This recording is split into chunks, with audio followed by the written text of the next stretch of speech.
এই যে মেয়ে রেডি হয়ে গেছে, জুতো নিয়ে নিয়েছে, জুতো পরে এবার বাইরে যাবে। স্নান করে দিয়েছি, টিপ কাজল পরে দিয়েছি। মা এদিকটা এসো, সোনা। এই যে বাইরে যাবে সোনা এবার। বলো মাই, জামাটা তোমাকে কে দিয়েছে গো? কে দিয়েছে? জুতোটা নিচে রাখো, নিচে রাখো জুতোটা। তোমার খুব পছন্দ হয়েছে? ও সোনা, সোনা, তোমার জামার ফুলগুলো আমাকে কই দাও তো। তোমার জামার ফুল কই? এই যে ফ্লাওয়ার, আমাকে দেবে? কি গো, আমাকে দেবে? হ্যাঁ, পছন্দ হয়েছে তোমার জামা? এই যে সোনা এবার একা একাই জুতো পরতে শিখে যাচ্ছে। জুতোটা উল্টো গোমা। এই যে পায়ে, এইটা এই পায়েতে, এই পায়েতে নাও পরো। নাও নাও নাও নাও। হ্যাঁ, না এবার ওই দিকেরটা পরে নাও। সোনামা একা একা পরে নিচ্ছে। এই দেখো, ওকে পড়াতেই লাগছে না। আচ্ছা, একটু হেল্প করে দিই, বলো। দেখি, এদিকে তাকাও তো মা। সোনা এদিকে তাকাও। হ্যাঁ, ফ্লাওয়ার। নমস্কার বন্ধুরা। তো আজকে ব্লগটা আমার মেয়েকে দিয়ে আমি শুরু করলাম। দেখলেন মেয়ে কি বলছে, জামাটা ওর খুব পছন্দ হয়েছে। আর এই যে স্নান করে নিয়েছে, স্নান করে আমার সঙ্গে যাচ্ছে এখন ছাদেতে। এই জামাটাও দিদুনকে দুর্গাপুজোতে দিয়েছিল। জামাটা বেশ দেখতে ভালো লাগছে না, সাদাতে আর লালেতে খুব সুন্দর বেশ লাগছে। আর ওর পছন্দও হয়েছে। পরাতেই ও বলল যে মা এই জামাটাই পরবো। ঠিক আছে, তাই জন্য পরালাম। আর আজকে বন্ধুরা আপনাদের সঙ্গে আমি আরেকটি দুর্দান্ত রেসিপি শেয়ার করব। ভিডিওটি শেষ পর্যন্ত দেখার অনুরোধ রইল আপনাদেরকে। আর আপনারা সবাই কেমন আছেন জানাতে ভুলবেন না। আশা করি ভালো আছেন এবং আমরাও প্রত্যেকে ভালো আছি। আর এই যে মেয়ে একা একাই যাচ্ছে ছাদে, দেখতে পাচ্ছেন।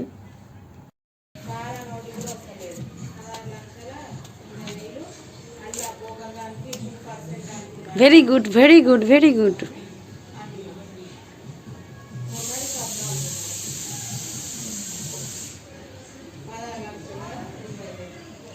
চলো মা।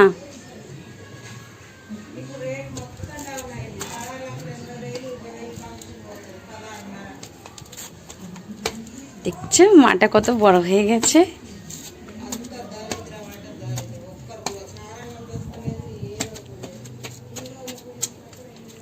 যে একা একাই উঠে পড়ছে, আমার হাতই ধরতে লাগছে না।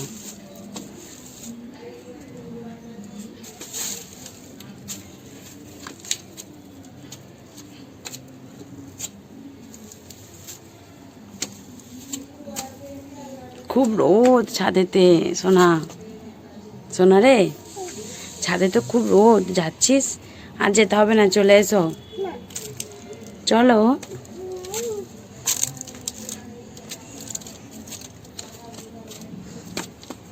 ছাদে প্রচণ্ড রোদ, চলে এসো মা। আমি জুতো পরে আসি না, পা পুরো তেতে যাচ্ছে একদম।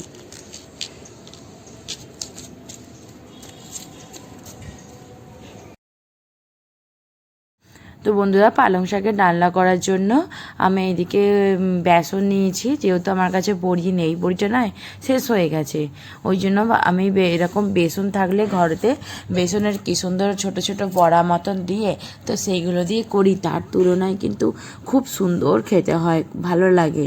তো আপনারা যারা বাড়িতে যে ধরুন বড়ি থাকলে তো বড়ি দিলে খুবই ভালো হয়, ছোলার ডালের বড়িটা দিলে খুব টেস্ট লাগে। আর না হলে কি করবেন, এরকম বেসন থাকলে বেসনকে ভালো করে ফেটিয়ে এরকমভাবে ফুরলির মতন করে দেবেন, খুব ভালো লাগে খেতে। তো চলুন কীরকমভাবে আমি দিই তা আপনাদেরকে দেখাই। এই যে কড়াতে প্রথমে দিয়ে দিচ্ছি তেল। এই যে আপনাদের দাদাভাই এইটা আমাকে এনে দিয়েছে তেল রাখার জন্য। তো খুবই সুবিধা হচ্ছে, তেল নালে গড়াবার কোনো ভয় নেই। আর এই যে ওপরে এই ঢাকনাটা দেখছেন, এইটা আলতু করে তুললে মানে খুলে যাবে না আর কি। আলতু করে ওপরে ওইটা তুললে ওই যে ওই যে নিচে যে আর কি জিনিসটা যেটা থাকে তা থেকে একটুখানি উঁচু হয়ে যাওয়ার মানে ওটা হেড করলেই পুশ করলে বোতলটা এবার তেলটা পড়বে। এই যে একে একে সব তেলটা গরম হালকা হয়ে গেছে, তারপর আমি কি করলাম, এই যে বেসন যে বড়াটা ফেটে রেখেছিলাম তা আমি এবার বড়ার আকার করে বড়া দিয়ে দিলাম। বড়াগুলো কিন্তু খেতে খুব ভালো লাগে। এরকমভাবে বড়া করে কিন্তু আমি যখন বাড়িতে কিছু না থাকে তখন এরকমভাবে বড়া করে আমি মুড়িও খাই, খেতে খুব সুন্দর হয়। আর আমরা যেহেতু এইদিকে থাকি না, হায়দ্রাবাদে আর কি, পশ্চিমবাংলার দিকে তাকাও না, এইদিকের বড়িটা না কম পাওয়া যায় না, বাঙালি মার্কেটে পাওয়া যায় কিন্তু অতটা যেন খেতেও ভালো হয় না, আর প্রচুর তো দাম তো প্রচুর নেয়, আর অতটা খেতে নয় ভালো হয় না, কেমন একটা যেন বেশি দিন এনে ধরুন রাখবো তো একটু গন্ধ গন্ধ ছেড়ে যায়। ওই জন্য তাই সব থেকে সহজ উপায় হলো এই যে বেসন নিয়ে এসে এরকমভাবে বড়া করে দিই। হয়তো একটু খাটুনিটা বেড়ে যায় কিন্তু খেতে কিন্তু অনেক সুন্দর লাগে। আর এখানে না আমরা যে ডিমার্ট থেকে যে সেবার আপনাদের দাদাভাই দেখলেন বেসনটা এনেছিল, ওটা কিন্তু খেতে কিন্তু খুব সুন্দর। একদিন বেগুনি করেছিলাম, বেগুনিগুলো দেখি না খুব সুন্দর হয়েছে। আর আপনাদের সঙ্গে তো পেঁয়াজি রেসিপি শেয়ারই করেছি, পেঁয়াজিগুলো কিন্তু খেতে কিন্তু দুর্দান্ত হয়েছে, তার এই বেসনটা কিন্তু খুব ভালো হওয়ার জন্য। বেসনটাও কিন্তু ভালো, দেখুন সব জিনিস ভালো না হলে, ভালো করে রান্না না করলে কোনো জিনিসই যেমন খেতে ভালো স্বাদ হয় না, তো সেইটাই বলার। আর এই যে দেখতে পাচ্ছেন আলু আর বেগুন দেবো, তো আলু বেগুনটা এরকমভাবে কেটে আমি জলেতে রেখে দিয়েছি, যেহেতু আপনারা জানেন যে বেগুন নাকি বাবা থাকলে বেগুন এমনি কাটতে নেই, জলেতেই কাটতে হয়, তো ওই জন্য আমি জলেতেই কেটে রেখে দিয়েছি। আর আলুটা যেহেতু কালো দাগ হয়ে যাবে এমনি কেটে রাখলে, তাই আলুটাও জলেতে রেখে দিয়েছিলাম। আর এই যে ফোড়নের জন্য ওই তেলেতেই দিয়ে দিলাম 2টো শুকনো লঙ্কা আর 5 ফোড়ন। তো এখনই আমি ফোড়নটা দিয়ে দিই, ফোড়নটা রান্নার পরটা দিলেও চলে, কিন্তু আগেও দেখেছি আগে দিলেও টেস্ট একই রকম হয়, তাই জন্য আমি সবসময় তো ওই জন্য আগেই দিই, তাই জন্য আপনাদের সঙ্গে আগে দিয়েই শেয়ার করলাম।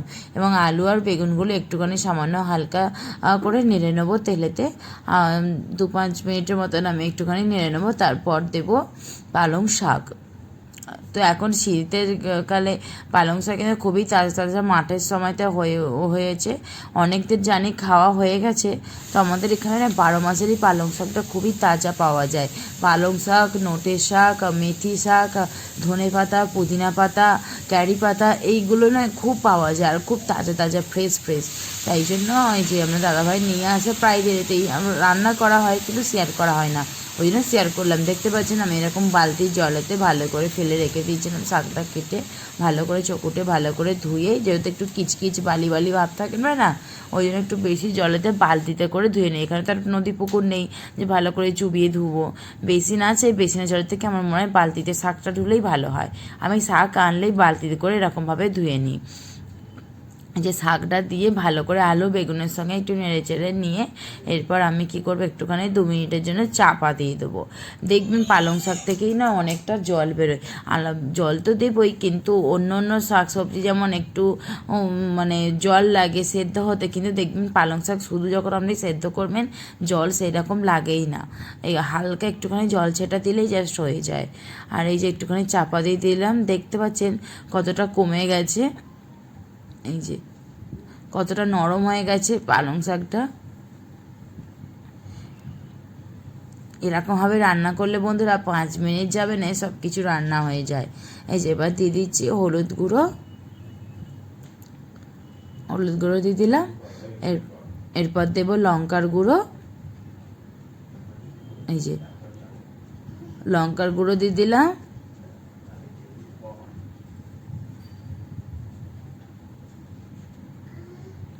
আর দিয়ে দেবো লবণ স্বাদ অনুসারে, এই যে লবণ দিয়ে দিলাম। তো বন্ধুরা আপনারা এরকম স্বাস্থ্যকর রেসিপি অবশ্যই বাড়িতে একদিন বানিয়ে খাবেন, এরকমভাবে পালং শাকের ডালনা খেতে কিন্তু খুবই সুন্দর হয়। আমার মেয়ে তো খুবই পছন্দ করে, বাচ্চা থেকে বয়স্করা প্রত্যেকেরা খুব সুন্দর তৃপ্তি করে আর কি খাবে। গরম ভাতের সঙ্গে এরকম থাকলে আর কিছুই লাগবে না। এই যে জল দিয়ে দিলাম, 1 গ্লাস জলটা কিন্তু আমি পুরোটা দিলাম না, খানিকটা রেখে দিলাম, ওই যে বললাম পালং শাক থেকে জল বেরোবে তাই জন্য। আর শাকটা তো আমার অল্প একদম হয়েই গেছে, তাই এবার আলু আর বেগুন সেদ্ধ হওয়ার জন্য আমি সেরকম পরিমাণ বুঝে জলটা দিলাম, আর জলটা ভালো করে আমি ফুটিয়ে নেবো। আপনারা তো জানেন আমি এরকম রান্না করলে আগে জলটা ভালো করে ফুটিয়ে নিই, তারপর গ্যাসটা স্লো করে দিই আনাজটা সেদ্ধ হওয়ার জন্য। এর ফলে আমি দেখেছি তাড়াতাড়ি খুব রান্নাটা হয়ে যায়। এই যে দেখতে পাচ্ছেন ঝোলটা আমার ফুটে উঠেছে। এরপর যে ভেজে রেখেছিলাম যে বেসনের বড়াগুলো, সেই বড়াগুলো দিয়ে দেবো। বড়াগুলো যেহেতু বন্ধুরা একটু সেদ্ধ হতে আর কি সময় লাগে, তার ভেতরে একটি রসটা ঢুকতে জলটা, তো তাই জন্য আমি এখনই দিয়ে দেবো। আলু আর বেগুন সেদ্ধ হওয়ার সাথে সাথে ওইটাও ভালো করে যেন নরম ভাবটা হয়ে যায়। কেন বলুন তো, ওটা একদম যদি আমি বড়ির মতো লাস্টে দিই তাহলে এর ভেতরে কোনো রসটা ঢুকবে না, খেতে ভালো লাগবে না এগুলো মুখে যখন পড়বে। এখন দিলে পরে খুব ভালো লাগবে খেতেই। যে এগুলো একটুখানি ভেঙে ভেঙে দেবো, গোটা গোটা দেবো না, কেননা বড়ির থেকে তো একটুখানি সাইজে বড়ই দিয়েছি, তাই জন্য একটুখানি ভেঙেই দেবো। ভেঙে দিলে বেশ চারিদিকে জিনিসটা ছড়িয়ে যাবে আর খেতেও খুব ভালো লাগবে। প্রত্যেকটা মুখে যখন ভাত নেবো না, বড়ির একটু একটু করে টুকরোটাও পড়বে, সরি বড়ি নয়, বেসনের বড়ার আর কি। আর বন্ধুরা, এরা আমার ভিডিওটি যদি আপনাদের ভালো লাগে থাকে তা একটুখানি লাইক আর কমেন্টের মাধ্যমে জানাবেন, আর বন্ধুদের সঙ্গে অবশ্যই শেয়ার করে দেবেন। তো এই দেখুন চাপা দিয়ে আমার রান্নাটা পুরোটা কমপ্লিট হয়েই গেল। এই যে আর একটুখানি এক্সট্রা জল আছে, এই জলটাও জাস্ট একটুখানি মেরে নেবো। ভালো করে একটুখানি গ্যাসটা হাই স্পিড দিয়ে দেবো। আর আমার তো আলু আর বেগুন দেখতেই পাচ্ছেন সেদ্ধ হয়ে গেছে। এই যে আলুটা একটা খুন্তির সাহায্যে আপনাদেরকে এরকম কড়ার গায়েতে ভেঙে দেখালাম। আলুটাও সেদ্ধ হয়ে গেছে, বেগুনটাও হয়ে গেছে। আর বেসনের বড়াগুলো দিয়েছি বলে কতটা সুন্দর দেখতে লাগছে দেখেছেন, চারিদিকে জিনিসটা ছড়িয়ে গেছে। কতটা সুন্দর তরকারিটা আমার দেখতেও হয়েছে। এটা পুরো মাখা মাখা টাইপের করবো, যেহেতু একদম পুরো ডাল্লা, তার শাকের এতে দেখবেন জুস রাখলে একটুকু ভালোও লাগে না। এরকম মাখা মাখা তরকারি বেশ ভালো লাগে। এই দেখুন পুরো মাখা মাখা টাইপের করে নিচ্ছি। যে এক্সট্রা যে জলটা ছিল সেই জলটাও ভালো করে ফুটিয়ে গা মাখা টাইপের করে নিচ্ছি। তো বন্ধুরা, যারা আমার এই ভিডিওতে নতুন এসেছেন, নতুন বন্ধুদেরকে জানাই অসংখ্য ধন্যবাদ। তার সাথে জানাই অনুরোধ আমার চ্যানেলটি সাবস্ক্রাইব করার জন্য, পাশে থাকা বেল আইকনটি অবশ্যই ক্লিক করবেন।